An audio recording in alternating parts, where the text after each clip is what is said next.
social media guru Emari, and we're really in some of the most exciting,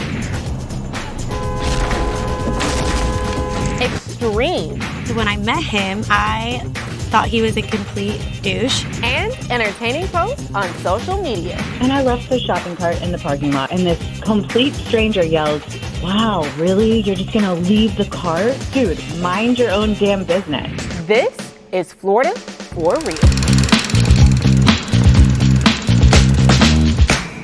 Social media moves so fast, so we're here to break it all down for you. And back with me to sort through the chaos is Scott Tavlin, voice of weekday mornings on Magic 94.9. As much as I know it'd be good for my mental health if I got a flip phone again, these videos are too good to miss. Yeah, I could never have a flip phone with this job. Well. And last week we showed you this video.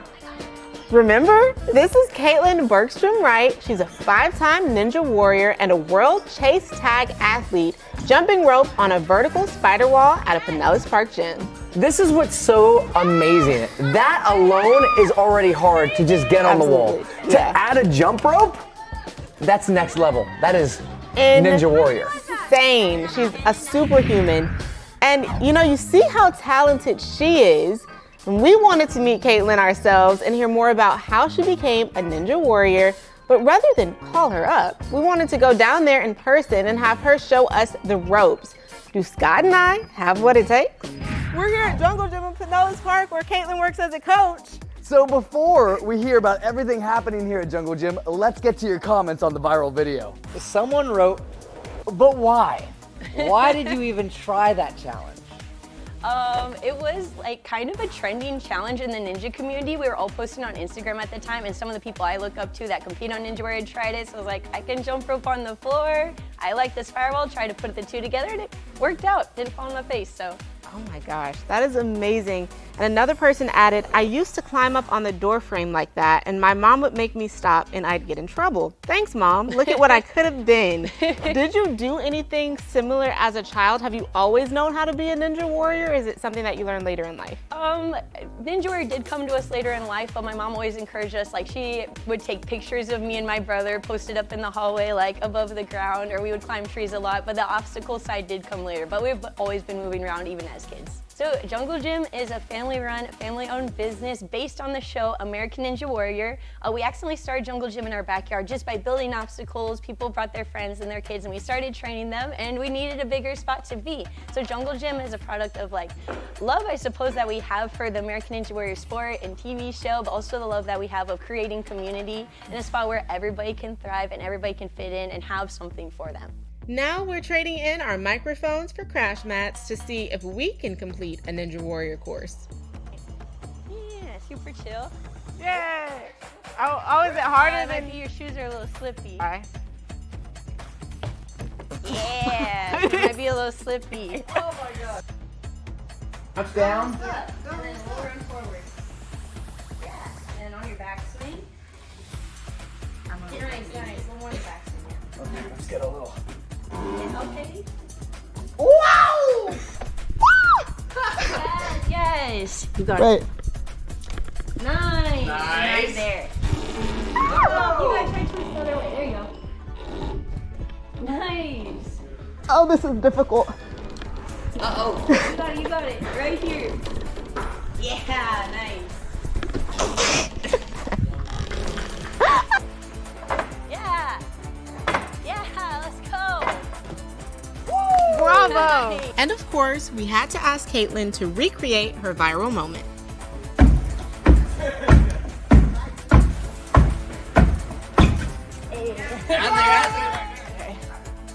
If you want to test your own limits, Jungle Gym here in Pinellas Park is the place to do it. And if you want to see more of Caitlyn's crazy videos, follow her on Instagram at Katie_B_Wright. We're gonna head back to the studio and I'm gonna go look for an ice pack. Oh, No, man. keep it up here. Keep it up here. I think I'm still sore, Scott. What an incredible experience. But what I need you to understand is it is so much harder than it In looks. Because you time. watch the show and you're like, oh, I can do that. of course. I can go got up it. that wall. Hop, hop, hop. Nope. Cannot. Did not have it. And as you can see, I did not have a lot of things. Yeah. Scott killed it though. On the salmon ladder, Bravo. Thank you. That was the Bravo. only thing I had. I could barely even hop up the wall without falling down. Well, that was so fun. I know we can't wait to go back there. And we're going to be right back here after a short break to see the unwanted gift one Tampa driver had come his way over Valentine's weekend.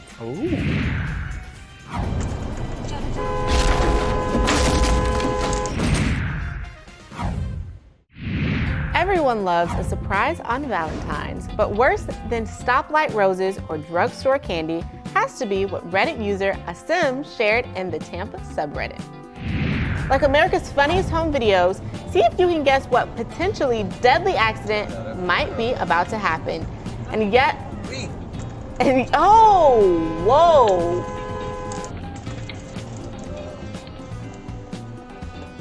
Is everyone okay? Oh my gosh. Okay, as long as everyone's good, Yeah. this is why you're allowed to post videos like this. What Yes. just happened?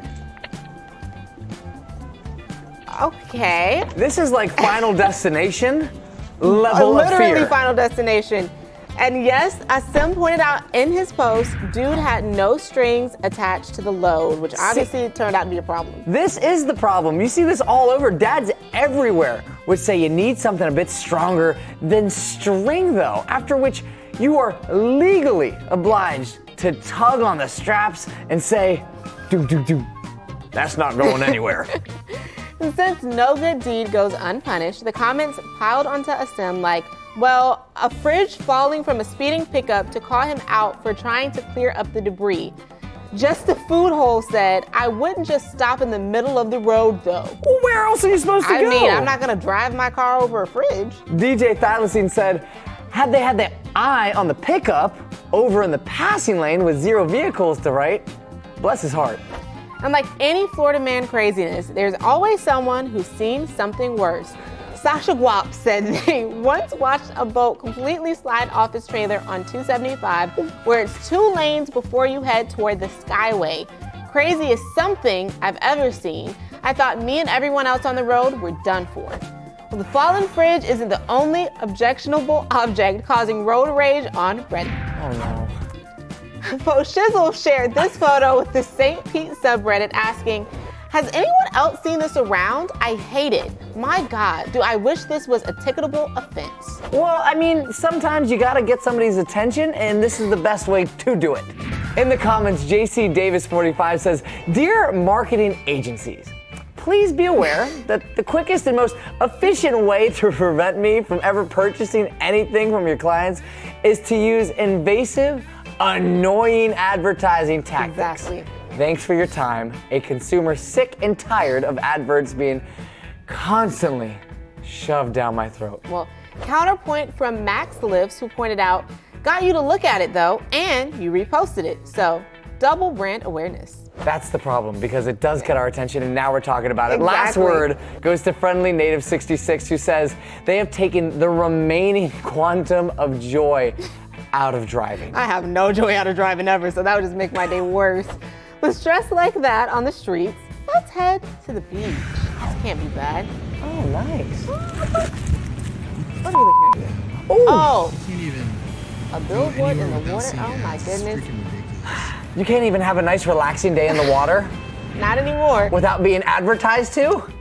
Some OMG shared this also on the St. Pete subreddit under the title Ads on the Beach. This needs to stop. Think if we start a petition, we could outlaw this awful trend. Team Hay agrees that those who have been at the beach for a couple years, I look down the entire time when they would pass, and it makes me so mad to even look at them. Although Mikey Mo 1741 wasn't the only one in the comments to ask, is this really any different than the planes that fly over the beach dragging banners? I Yeah. hate those two though. Well, I mean, if I'm looking at the water, I want to see a dolphin. I don't want to see Yeah, an that's true. ad. And it sure does suck being forced to look at commercials. What kind of monsters would do that to people? Well, when we come back, we're shifting gears to meet a therapist who's finding a creative way to connect with St. Pete locals. Hopefully y'all don't think we're monsters. When I met him, I thought he was a complete douche. They say you should never judge a book by its cover, and the same goes for the people walking down Beach Drive. Stories of St. Pete is a digital project dedicated to uncovering the hidden lives, the triumphs, and the quirks of a local Florida community. I was going to be doing fashion in New York City. 2 weeks before I was going to move to New York City, I got a call saying that the job was canceled, which, at the time I was so upset about it. I ended up coming back to St. Pete and just staying in St. Pete, and I've been here ever since, and so much has happened over these years, and it's just to show that redirection is an amazing positive thing, and you have to look at the bright side of that. When I met him, I thought he was a complete douche. I thought he was like a playboy, and I was like, okay, this man is like, talks to a lot of people. Not me. We went to coffee, and we talked for like 2 hours at coffee.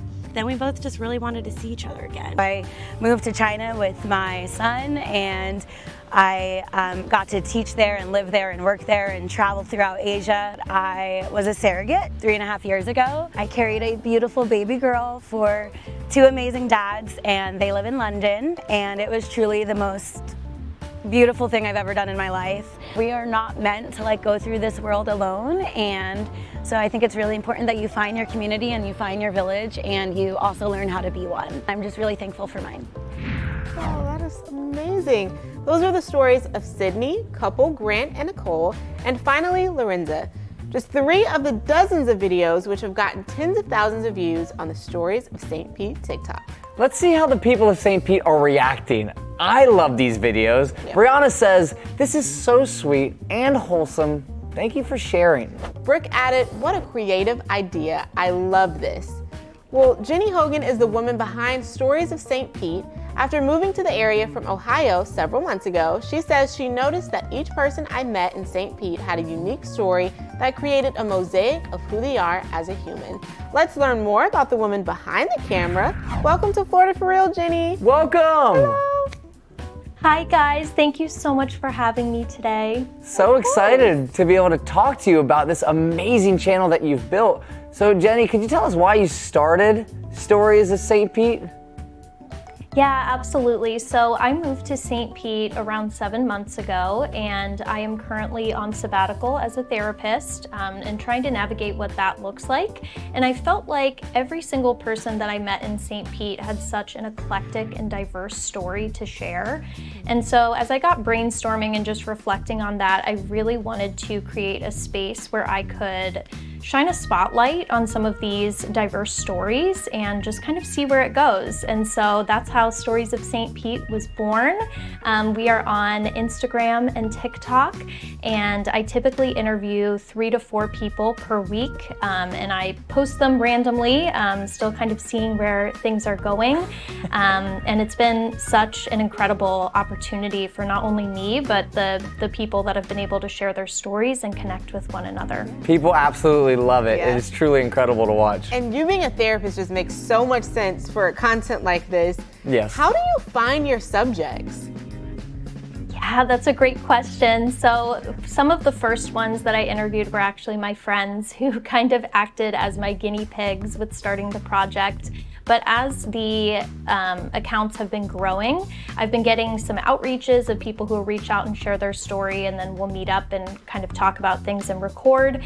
And I've also had other people who have been recorded who then have a suggestion of somebody else who would be good to record with their story. So it's kind of a mixed bag with how I find people, but I would absolutely love to kind of do kind of random stories as well as time goes on. So. Yeah, you have so many different people to talk to, and we also do realize, like TikTok and all these videos, it could be a wild place, but what's so special about your channel is it feels like a digital front porch where everyone's just gathering together, listening to these stories. How has the St. Pete community reacted to seeing themselves and their neighbors featured on your page?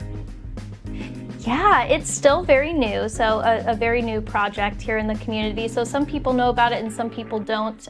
Most people are pretty surprised when I say I'm the one who runs the account, just because I don't typically, show my face on the account yet. But I would say we've had very good, positive reviews and effects in the community thus far. And Jenny, I just want to say from all of us, thank you for sharing these incredible human stories with us. It's amazing to see what the heart of St. Pete is really all about, and we get to see it through your lens. Thank you so much. Thanks for having me. Of course. Come back anytime. I'm sure you'll have plenty of updates, and we can't wait to watch more of your videos. Well, it's time for one last break. When we come back, I grab my gavel to pass judgment on mere mortals who needed a radio rescue from my co-host, including a scary story from the supermarket. It's literally someone's job. Someone is getting paid to do this. As long as I don't hit anyone, I won't. I've been allowed my gavel back because it's the time of the show when we listen in on callers to my co-host Magic 94.9 morning show, and I pronounce judgment on all who come before me. This week, guilty at the grocery store or an acquittal in the aisles. You be the judge. Wait, no. I'm the judge. I was at Publix. I had had the worst day, a long day. I was tired. I was overwhelmed. And I'm loading my groceries into the car, and I left the shopping cart in the parking lot off to the side, not blocking anything. And I'm getting into my car, and this complete stranger yells, "Wow, really? You're just going to leave the cart?" I'm like, what is wrong with people? Like, dude, mind your own damn business, right? So I turn around and I say, I am in a rush and exhausted. It's literally someone's job. Someone is getting paid to do this. And it wasn't blocking anyone. It's not like someone's going to pull into a parking spot and hit the cart. Have you ever seen this rule posted anywhere? It's literally just some like random social rule that people made up. It's not a law. She is... Go ahead. Guilty. Thank you. Because I feel like it's the same concept of when you're out to dinner and you like collect all of your trash, you put your plates in the middle so you don't Wait, no. This is not the same thing. You put your shopping cart away because if the shopping cart is in the parking lot, the wind could blow it. It could go into your car. Well, yes, you should put the shop, but I'm saying in terms of the restaurant, you make it easier for the waiter. You're making it easier for the grocery store employee to get the apples and oranges. This is that. Look, okay, in the comments, Maribel says, Rebecca, honey, where did the carts hurt you? That's what I'm saying. Beckalyn says, I'm literally disabled and I can hardly walk some days and I always put the cart back. That's a good person. See, Megan says, Mommy and Daddy never told her no. You can tell. Just do the right thing and put it in the right spot. And it's so easy. They're literally everywhere in the parking lot. I'm sure she was parked right next to one. From a cart conundrum to how to handle an out-of-control animal when shopping and their pet. The sign on the door clearly says no pets allowed. And she looks at it and then looks at her dog and shrugs and walks right in. I was like, hey, the sign says no dogs allowed. And she laughs and says, oh, they actually never care, and kept going. We get in the boutique and nothing happened. Nobody said a thing. But my brain then goes into full spiral because I'm like, is this a larger issue here? You know, of respect or rules or ignoring them because she thinks it doesn't apply to her, or like what else is she comfortable bending? Or is this a sign of other things she bends? Like, does she cut corners at work? Does she lie when it's convenient? Does she steal something because, it's a cheap item, nobody cares? Like, where does the cheating or lying stop then? Okay, so dog lady, guilty.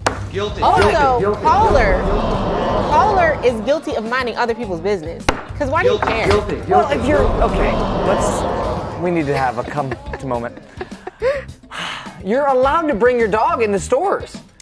If your dog is respectable, well-mannered, I don't want to proper, see someone. I don't want to see the dog in the store and it said no dogs. I don't want your dog that you probably haven't bathed in 2 weeks to be walking by the rotisserie chicken. Okay, well, I don't want hair in my food. I'm sorry. If the dog is well behaved, bring the puppy in. I don't care if it's a restaurant, a grocery store. He was taking it too far though, the caller. He was like, hey, what is she doing at work? Why do you care, sir? Well, I mean, if you're gunning with somebody that breaks the rules, where else are they breaking the rules in their life? And in the comments, Jill says, unpopular opinion, but I agree with him. Okay. It's entitlement and not respecting the people around you. I agree. What's the dog doing? It's just a dog. Shanae says, rules keep society functioning. It's entitlement and just rude. I agree. I feel like we are overreacting a little bit. Y'all, it's just a little dog that just wants to be able to be with its owner. Beth says, I'm sure this man never speeds and comes to a full stop at all stop signs. LOL. Oh wait, I think we might have one more video to watch. We do? Mm-hmm. Oh boy, oh my gosh. Sorry. You better do it again. I was gonna say Scott only got so much. Go. Oh, here we go. Oh God.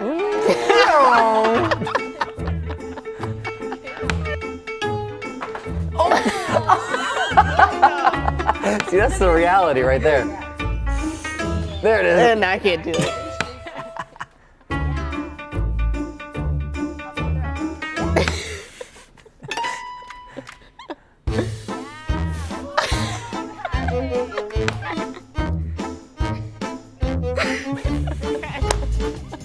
The amount of fails that it took to get anything that was actually ready to go for this episode, well worth it. Exactly. But very difficult. Just know we tried, and we tried hard to give y'all some entertainment this week. We'll always give our 100. Exactly. 100% every time. But if you have a dilemma you need Scott's help with, give him a call. He's on Magic 94.9 every weekday morning from 6 to 10. And if you have a viral video that we should be talking about, send it to us at Florida4Real on Instagram or TikTok. And remember to keep it real. Florida for real.